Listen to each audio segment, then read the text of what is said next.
All right, section 4 in this chapter, probability. At some points, we will need a basic understanding of elementary probability theory. In this section, we summarize the theory we require and give a few examples. Most readers should find this a revision of the type of probability encountered in high school. A random variable is a variable x which takes certain values with given probabilities. Notice he's using a capital X there. If x takes on the value s with probability 0.01, we write this as p parentheses x equals s close parentheses equals 0.01. So the probability that x takes on the value s is 0.01. As an example, let t be the random variable representing tosses of a fair coin. We then have the probabilities. Probability that t equals heads equals a half.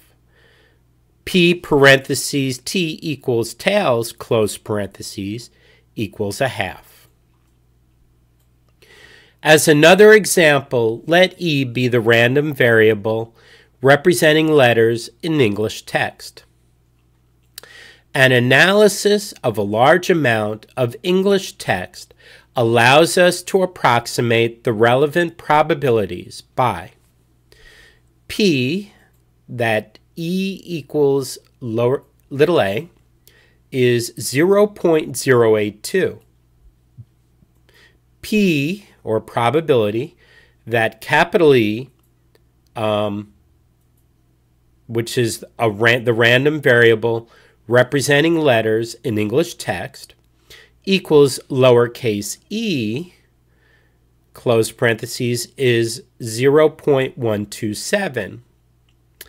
And the probability that capital E equals lowercase z, close parentheses, equals 0.001.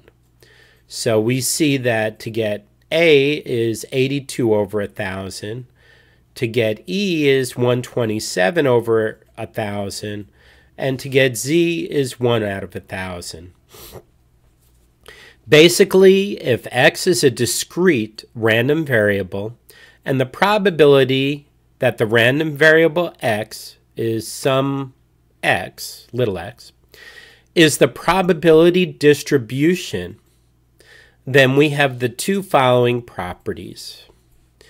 P parentheses capital X equals little x is greater than or equal to 0. So the probability is either positive or 0. And the sum over little x of P of capital X equals little x, close parentheses, equals 1. So they're summing over all the possibilities here. And so one of them's going to happen. So the sum of the probabilities will have to be 1. Like 100%. It is common to illustrate examples from probability theory using a standard deck of cards. We shall do likewise and let V denote the random variable that a card is a particular value. Let S denote the random variable that a card is a particular suit, and let C denote the random variable of the color of a card. So, for example, the probability that C is red is a half. The probability that V equals ace of clubs is 1 out of 52. The probability that S equals clubs is 1 in 4, right? There's 4 suits of cards. Hearts, clubs, diamonds, spades. There are equal numbers of those cards. So the probability that you get clubs is 1 in 4. Let x and y be two random variables, where the probability that capital X equals little x is the probability that x takes the value little x, and the probability that capital Y equals little y is the probability that y takes the value y. That's the notation. P parentheses capital Y equals little y is the probability that y takes the value y. The joint probability, P parentheses x equals little x, comma, y equals little y, is defined as the probability that x takes the value x and, A-N-D, y takes the value y. So if we let x equals c and y equals s, then we have the probability c equals red and s equals club equals 0, right? You can't be a red card and a black club at the same time, right? So the probability is 0 for both of those to happen at the same time. The probability that C equals red and S equals diamonds is 1 in 4. Well, yeah, because the probability of getting a diamond is 1 in 4, and a diamond is already red. So the probability that the C or card is red and S equals hearts is 1/4. P of C equals red, S equals spades is 0. That's pretty obvious. P of C equals black and S equals club is 1/4. Right, because the probability of getting a club is 1/4 and a club is automatically black. So both black and club happen at the same time, always. P of C equals black, S equals diamonds is 0. That's pretty obvious. P of C equals black, S equals hearts is 0. And P of C equals black, S equals spades equals 1/4. This should be easy for everybody. If anybody has a problem, let me know. This is easy to explain. Two random variables, x and y, are said to be independent if, for all values of x and y, P of x equals little x and y equals little y is the product of the probability that x is little x times, the probability capital Y equals little y. Basically, when events are independent, you multiply their individual probabilities to get the probability of both of them happening at the same time. Hence, the random variables C and S are not independent. As an example of independent random variables, consider the two random variables. T sub 1, the value of the first toss of an unbiased coin, and T sub 2, the value of a second toss of the coin.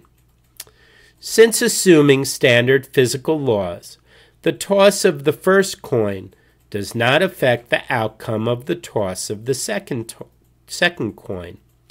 We say that T1 and T2 are independent. This is confirmed by the joint probability distribution. So P of T1 equals H and T2 equals H. So I'm guessing that's heads and heads on a coin. So if it's a half to get heads the first coin, a half to get heads the second coin, then if you multiply a half times a half, you'll get the quarter that you see the author got here in this book. P of T1 equals H, and T2 equals T is 1/4. All these are going to be 1/4. T1 equals T, T2 equals H, that's 1/4. And PT1 equals T, T2 equals T equals 1/4. Basically, any combination, tails or heads, in that order, is going to be 1/4. All right, 4.1, Bayes' theorem. The conditional probability, P capital X equals X, with a vertical line, Y equals Y, basically is the probability that x equals x given that y equals y. For example, if you toss two coins, what's the probability of getting heads or tails given that your first toss, I'm just saying this, was a head or a tails? It's going to, given that, it's just going to be 1/2 anyway, right? Because they're independent. But anyway, the conditional probability of two random variables, x and y, is defined as the probability that x takes the value x, given that y takes the value y. Returning to our random variables based on a pack of cards, we have the probability that s equals spades, given the c equals red, the color is red, is 0. You know if you got a red card, it can't be one of the black cards, right? And the probability that v equals the ace of spades, given that c is black. So you know the color is black. That's 26 cards out of 52. Then you get an ace of spades out of those cards, out of the black cards, and that's one card out of those 26 possibilities. So that's why the author said here that the probability is 1/26. The first follows since if we know a card is red, then the probability that it is a spade is 0, since a red card cannot be a spade. Right? Call a spade, right? The second follows since if we know a card is black, then we have restricted the set of cards in half, one of which is the ace of spades. The following is one of the most crucial statements in probability theory. Right, whenever they give it a name like Bayes' theorem, you know it's something that you should remember. I mean, they don't bother to name theorems that aren't used that much. All right, theorem 1, usually anyway. Theorem 1.7, Bayes' theorem. If the probability that y equals y is greater than 0, then the probability that x equals little x, given that y equals little y, equals the probability that x equals little x times the probability that y equals little y, given that x equals little x, the whole thing divided by the probability that y equals little y. So let's see what we got here. We got the probability x equals x on the top. Then they flip it around, the probability y equals y given x equals little x. So they multiply those. Then they divide out by the second item the probability that y equals y. It'd be interesting to look at the proof of something like this, wouldn't it? All right, so the probability that x equals little x given that y equals little y is also equal to p parentheses x equals little x, comma, y equals little y, close parentheses. In other words, both of those happen at the same time, divided by the probability that y equals little y. So the probability that x and y happen at the same time divided by the probability that y equals y. We can apply Bayes' theorem to our examples above as follows. Probability xs equals spades given that c equals red. So the cards are spades given a color is red. Well, we know that's going to be 0 because spades aren't red. Oh, but he's testing out Bayes' theorem here. So the first item goes on the top. I see, he's using the second expression. So the first item, comma, the second item. In other words, spades and red at the same time, divided by the probability that a card is red. So, and let's see. Probability of getting spades and red is 0. And the probability that a card is red is 1/4. This 1/4 to the -1 is the probability that a card is red. this -1 in the exponent means the 1/4 is actually in the denominator. So the 0 is from what was up on top, and the 1/4 is from what was on the bottom. And 0 over any number is 0. Okay? Yeah, anyway. That's all that is. That's nothing special. All right. Probability V equals the ace of spades given that C is black. Okay, so they're using the same formula. Probability V equals ace of spades, comma, C equals black. So those happen at the same time. Divided by the probability that C is black. So the top, getting an ace of spades and the card being black. We know that, well, he says 1 out of 52. That, the probability that a card is black is a half. I get that. The probability that you have both the ace of spades and that a card is black at the same time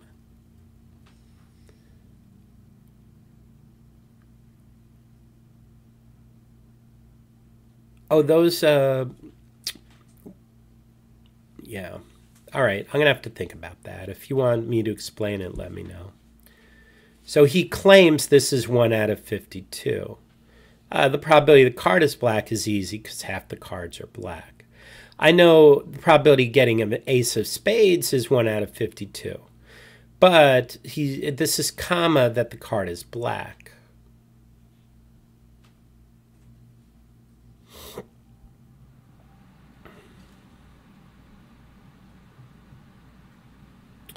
If x and y are independent, then, so he says 1 out of 52 times 1/2 to the -1, which is 2 out of 52, which equals 1 out of 26.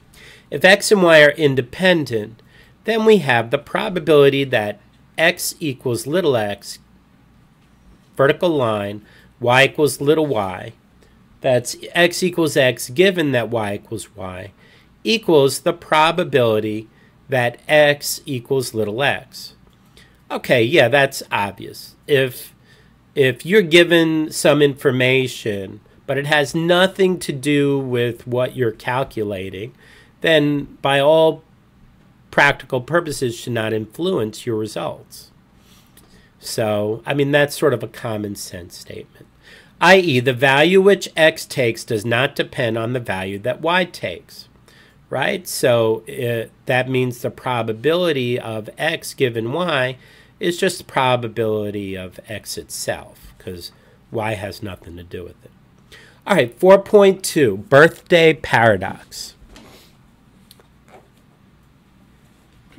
Another useful result from elementary probability theory that we require is the birthday paradox. Suppose a bag has M balls in it, all of different colors. We draw one ball at a time from the bag and write down its color.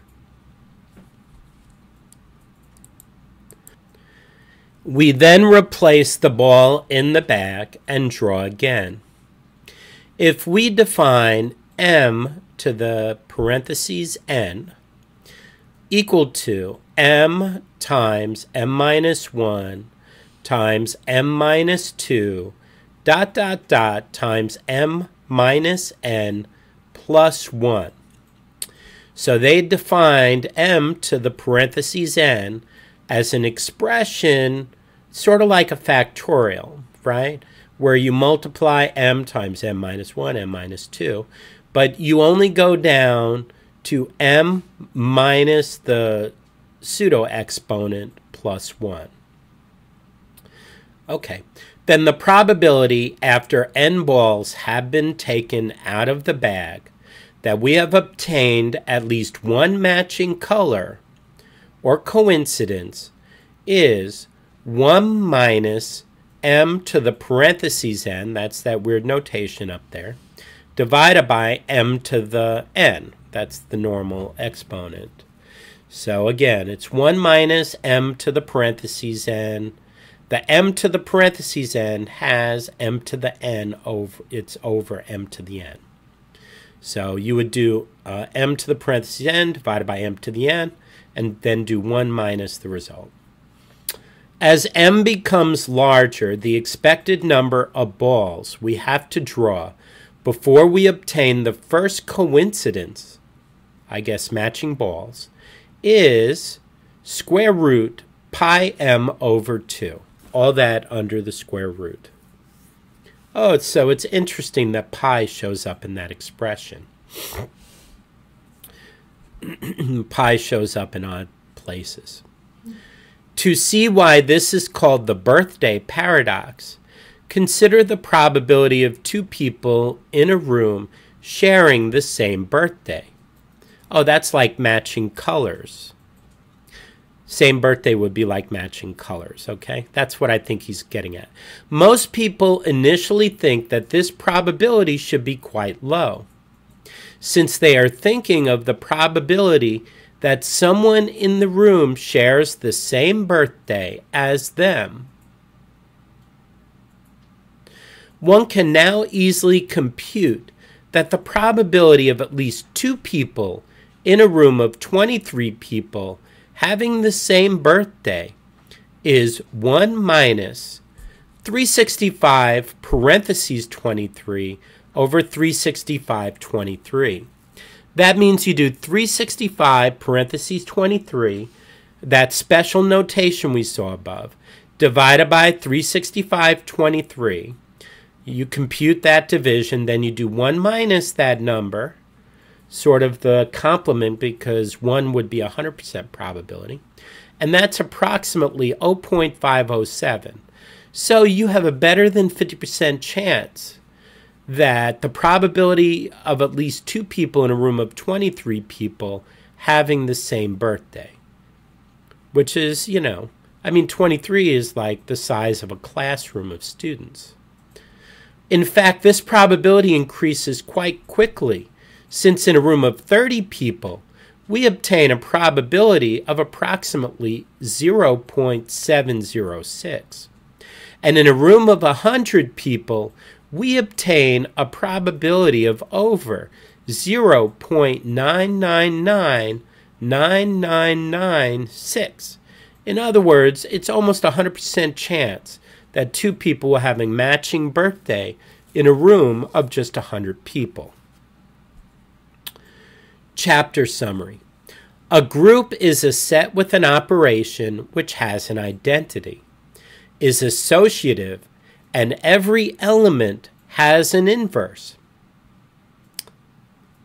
Modular arithmetic, both addition and multiplication, provides examples of groups.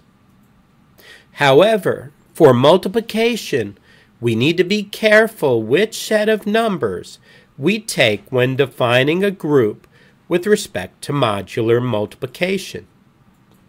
A ring is a set with two operations which behaves like the set of integers under addition and multiplication.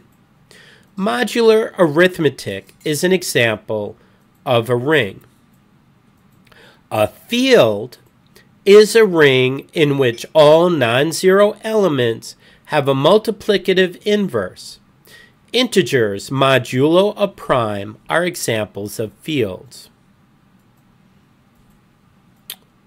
Multiplicative inverses for modular arithmetic can be found using the extended Euclidean algorithm.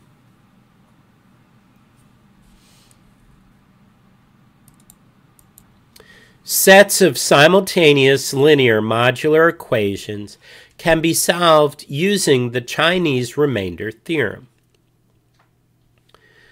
Square elements modulo a prime can be detected using the Legendre symbol.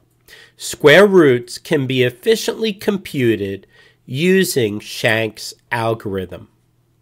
Square elements and square roots modulo a composite can be determined efficiently as long as one knows the factorization of the modulus.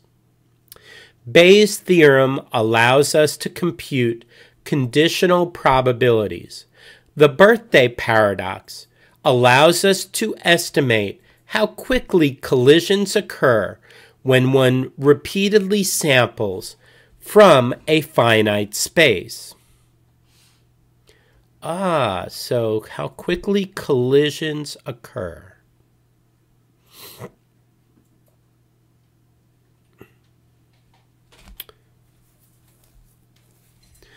All right, further reading.